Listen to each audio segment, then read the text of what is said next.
Let's take out our Bibles and learn together. In order to understand the Word of God correctly, it's very important that we learn also the culture of the Scripture. That is, that we understand how the people thought, how they lived, how they would understand the words that the prophet, the judge, the apostle, or even Messiah would say to them.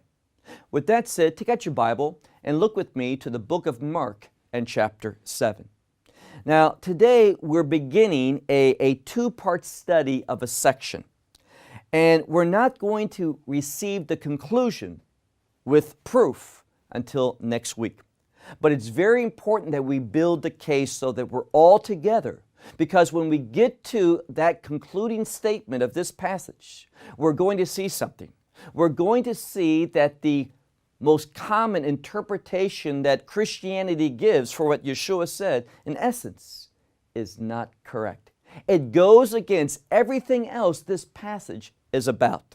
Now, that may be confusing now, but my hope is that through what we learn today and what we learn next week, we'll understand the truth concerning the purposes, the plans of Messiah, and what He came to do, what He came to change, and what He did not want to change.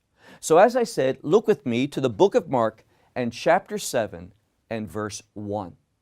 Now, we see in this passage that the Pharisees and some, or we could say certain of the scribes, they were gathered to Him, that is, gathered to Messiah Yeshua.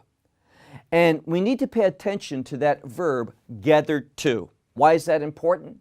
Because in the biblical language, it's in the passive. What does that mean? Something caused them to want to be with Him. And what was that? Well, we can infer that these individuals, these Pharisees and scribes, primarily, as we'll see, because the Scripture says to us at the end of that verse, that they were coming from Jerusalem. And they apparently heard about the teachings of Messiah, about the works, the deeds, the mighty miracles, the deliverance that He had performed over and over.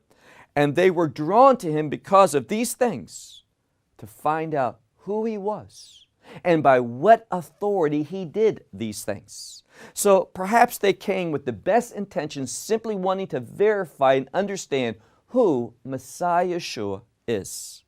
And that's probably one of the wisest decisions that we can make, to investigate, to come before Him through the Scriptures and find out who is Yeshua Menatzrat, Jesus of Nazareth. Well, let's move on to verse 2.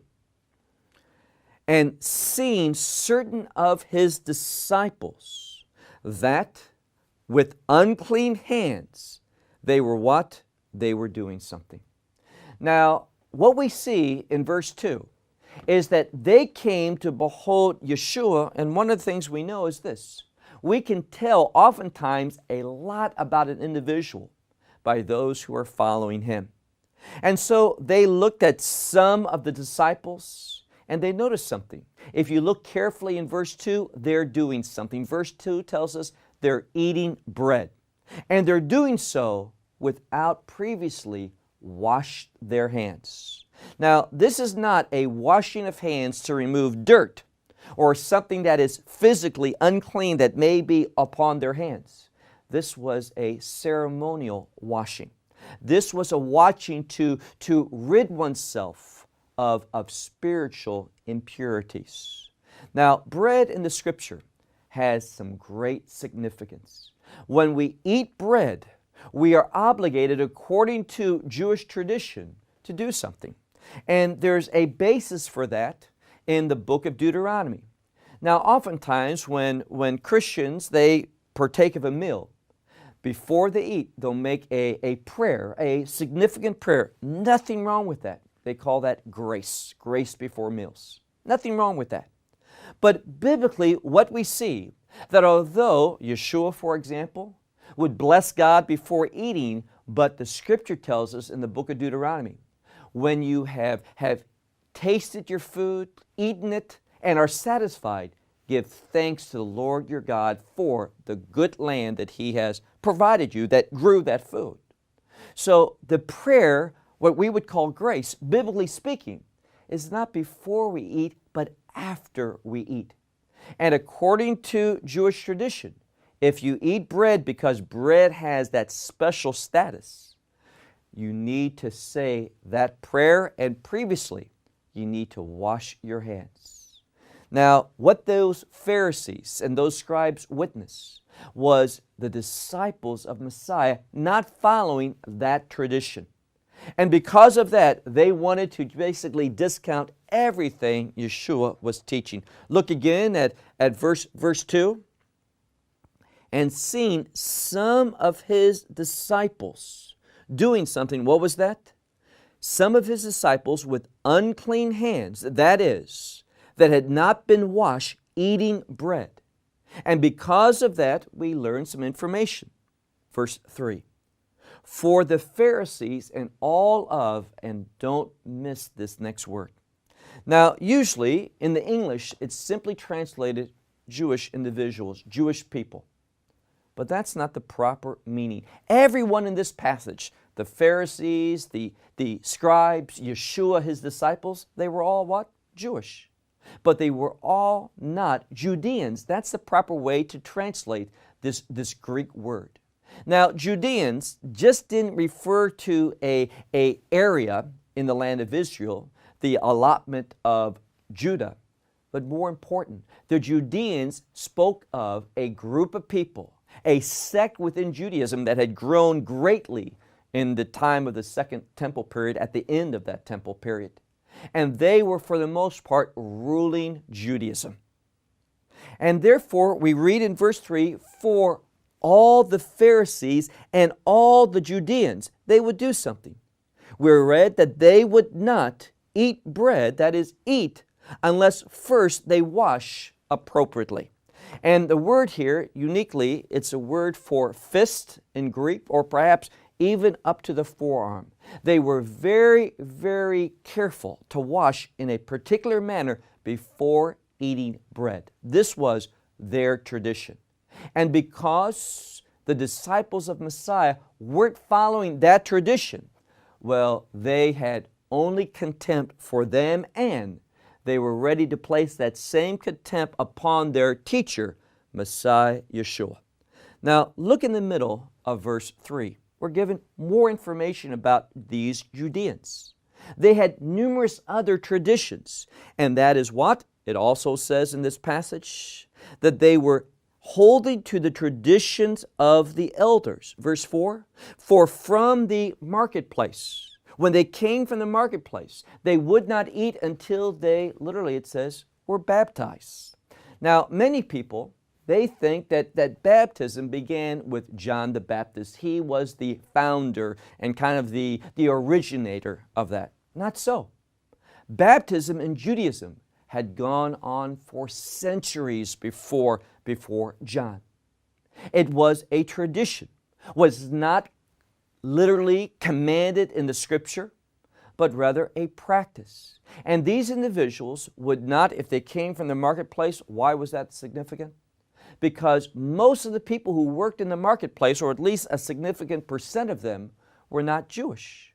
That is, they were pagan worshipers. If you worship pagan things, demons are going to be around you, unclean spirits. So when the Jewish people who followed this tradition, the tradition of the elders, when they would return from the marketplace, they would go through a ceremonial washing in order to rid themselves. Now, what I wanted to say was that you know that the phrase Canaanite in Hebrew, biblical Hebrew, it just doesn't respond or relate to those who were from the tribes, the various tribes in the land of Canaan. But the word Canaanite can also be used for a merchant. So whenever they returned from the marketplace, we're told that they would baptize themselves. And that same reason to rid the uncleanliness, the impurity, spiritually speaking, from their body before eating. And not only that, it says, but many other traditions they held fast to. Baptizing, here again, most Bibles, English Bibles, don't translate this as baptism. Because for them, they feel, well, baptism is what you do with the body. But it's simply the word immersion. And they would also immerse, as it says in this passage, both cups and pots and copper vessels and such. So they had all of these many traditions that they added to what the Scripture said. And this, they believed, was how everyone should live who feared God. Verse 5. Now we're going to see some conflict. We're going to see that the Pharisees and the scribes, they asked him, that is, they asked Yeshua, on account of what? Why is it that your disciples do not walk according to the tradition of the elders? Now, this gets to a very key issue. Yesterday, I was speaking to some individuals, and we were talking about other world religions. And one of the things we saw is that they all had something in common, and that was the leadership wanted to rule over the people. Now, that's so foreign from the faith of Messiah Yeshua. He tells us, don't call anyone a rabbi.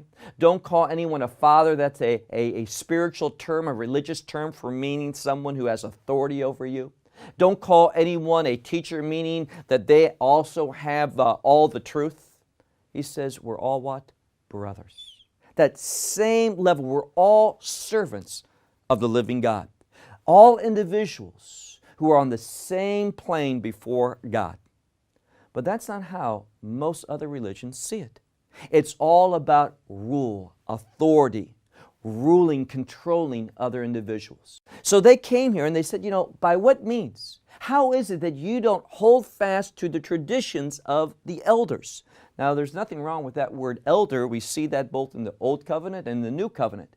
But in this concept, it had to do with a ruling one. One who controlled you, one that you had to submit totally to. Not simply a leader under submissiveness to the rule and the teachings of God. So they said, how is it that you don't follow the traditions of the elders? Because with unclean hands they were eating bread.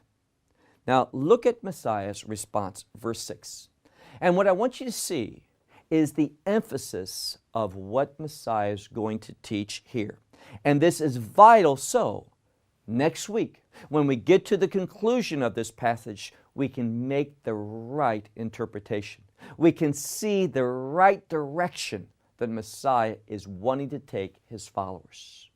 Now, the emphasis of Messiah is going to be on the Word of God. That shouldn't surprise us. The emphasis is going to be on the commandments of God. Now, why do I want to emphasize that? Well, for two reasons. One is that Messiah himself emphasized in this passage the commandments of God. Secondly, the problem that we're going to see is that most of Christianity, when they get to the conclusion of this passage, they want to say that Messiah has changed something, that he has made a change to what? The commandments of God. Now, it makes no sense that throughout this passage, beginning in verse 6, Messiah is going to emphasize what? The authority, the truth of the commandments of God, and how these commandments relate to him. And then at the end say, but I'm changing something. Makes no sense. Now, when we look at it all in context, understanding the biblical truth, the background truth, then we're going to arrive at the proper interpretation. Verse 6. But he said to them, and we see another indication about Messiah's way. When Messiah he had a conflict, a disagreement with someone, what did he turn to? He didn't say, I am the Holy One of Israel. I am the Lord of Lords. No. What he did was, he turned the people to Scripture. Scripture is the authority. Now let me ask you, if the Lord of Lords and the King of Kings, instead of ruling and controlling us simply because of who he is and his righteous authority, if he turns to the Word of God, isn't that a great example for us? Verse 6, and he said to them, well or appropriately that Isaiah prophesied concerning you and your hypocrisy. Now, hypocrisy comes right down to the heart of the matter. It wasn't that these individuals didn't know the Word of God. They didn't want to submit to the Word of God. It wasn't that they did not understand that God was the sovereign, that He was the rule, but they simply didn't want to submit to His rule. They wanted to be in power. And they were simply using religion in order to elevate themselves and control others. And that's why Messiah providentially, He chose this passage of Scripture from the book of Isaiah. Verse 6 again. And He said to them, well said Isaiah the prophet, meaning the prophecy that he gave, concerning you and your hypocrisy, as it's written. The people, this people, with their lips they honor me, but, and remember that word, they, in contrast to the truth, but in contrast to the truth, their hearts are far away from me. Literally, it's a verb. They hold far away from me. It's redundant. Two words are used. They hold far away from me, what? Their hearts. And they do not what? Literally it says, in vanity or in vainness, they worship me. So He's saying not much good about these leaders. Why? Because they don't have a submissive relationship with who? Or we should say, with what? Both are true. They don't have a submissive relationship with God because they're not submitting to the commandments of God. And don't miss this. We're going to see in the next few verses an emphasis on the commandments of God, the commandments of God. Let's press on. Verse 8, or verse 7 at the end. Teaching doctrines. And what doctrines? Not the commandments of God, but rather, He says, the commandments of men. They're teaching the commandments of men as doctrines, as the teachings of God. And what happens? Look at verse 8. Here's the key verse. Leaving the commandments of God and seizing to the traditions of man. Now, that's how it's going to be for each person. We're going to make a decision. We are either going to hold fast the traditions of man, that is, what pleases us, what sounds right to us, what makes sense, what seems reasonable, what we think is going to be a blessing for us according to our limited minds. We're going to make these decisions instead of understanding the sovereignty of God. Instead of understanding the wisdom of God and not holding on to the teachings of man as commandments, but rather as the commandments of God, the Word of God, making our loyalty, our fidelity to that truth. So look again, verse 8. And abandoning the commandments of God, you cease to the traditions of man. And He said to them, verse 9, is it well? Is it appropriate? Is it proper? Is it good? However you want to translate that. To set aside, and here's what they were doing. They were setting aside the commandments of God in order that you might guard, and this is an important word, that you might guard your traditions. Now, why were they so scrupulous about their traditions? Well, the answer is because it gave them what they wanted. Their teachings was exactly what they wanted to hear. It basically validated what they wanted to do. And the commandments of God, what do? They constrain us. They put us in a direction that in the flesh we don't want to go. They lead us into truth that naturally in our own mind we can't come up with. Remember what Isaiah says elsewhere? God's ways are not our ways. His thoughts are not our thoughts. So if we want His truth, His way, His thoughts, we have to embrace what? His Word, the commandments of God. Now let me just pause for a moment. I realize that many people, they have a trouble with that word commandment. But we learned something about it. In Hebrew, that same word mitzvah, commandment, comes from the same word, the root, which means to bring together. So if we want intimacy with God, if we want to understand His truth, the commandments of God are key in revealing that truth to us, bringing about unity between man and God. They don't save, But once a person has been redeemed by the grace of God, if they want to walk in unity with God, it's the Word of God which is foundational for that to take place. Now, he gives an example. Let's move on to verse 10.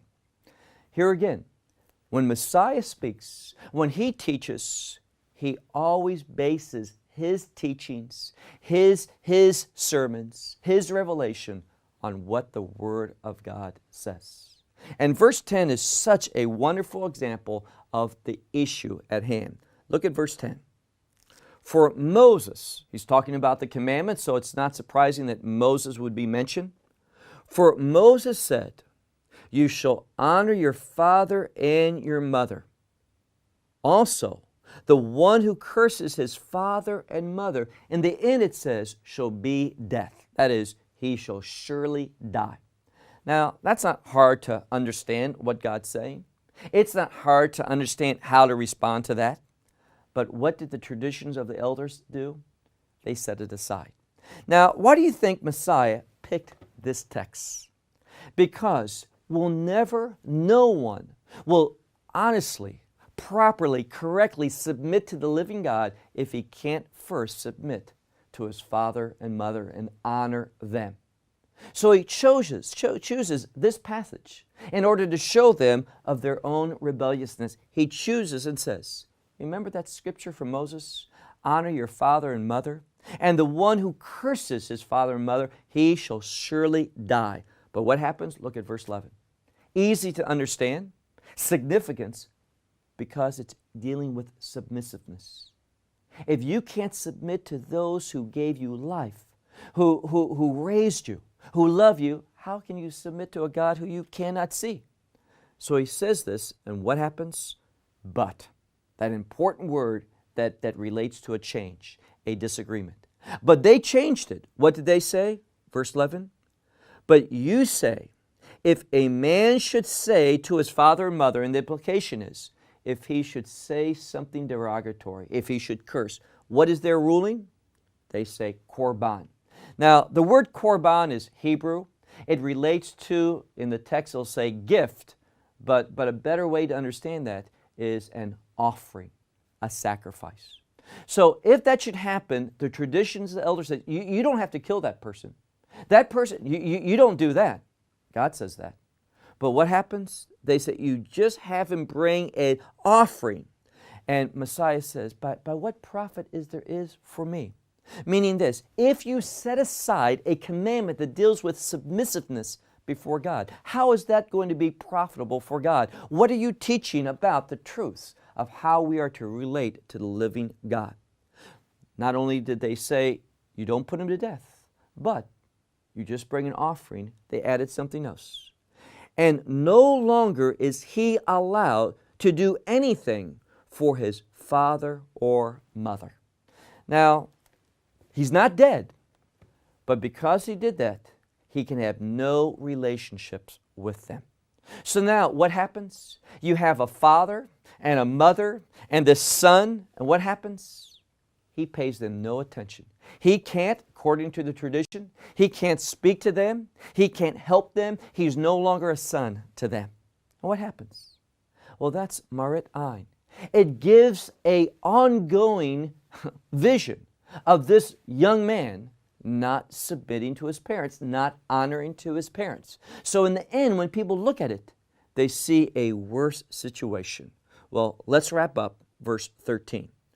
What was he concerned about? What was at the heart of this matter? Well, verse 13 says it. And verse 13 is so important for us to understand how to arrive at the proper conclusion for our study next week. What's the heart of Messiah? Well, look at verse 13. He is chastening the Pharisees and the scribes, because what basically are they teaching the people? What are they bringing about in the children of Israel? Verse 13. And forsaking the word of God, in order that you might hold fast to your traditions. There's the issue. There's no position in between. We are either going to walk according to the traditions of man, what seems right in our own eyes, what is pleasing to us, how we want to live, how we want to worship God. Or we're going to put all of that aside and we're going to, and here's the key word, we're going to submit to the commandments of God. Look again, this word for setting aside, it's really probably the best way it can be translated is invalidating. That's what the religions of man, that's what the tradition of the elders, that's what we see so often in the Mishnah and the Gemara. We see what? Well, look at verse 13. You invalidate the Word of God for holding fast to your traditions. And he says at the end, and many other like things they were doing. Now, what's the important aspect of that statement? Many more like things they were doing. He's telling us something. When we embrace wrong truth, wrong doctrine, when we teach the commandments of man as the commandments of God, they don't stop there. There's going to have an ongoing outcome. See, what happens is this. When we fail to submit to our parents, we're going to likewise fail to submit to God. And that is a nice way of saying we are going to be living in rebellion. And when we live in rebellion, it is an invitation for the enemy. The enemy is going to place a foothold in our life. He is going to be able to rule and control us. So here's the key. In the end, what Messiah is teaching is this. Doesn't matter who you are going to submit to someone. You are either going to submit to God and reap His blessings, His presence, His intimacy, or you are going to submit to the enemy who wants to destroy you.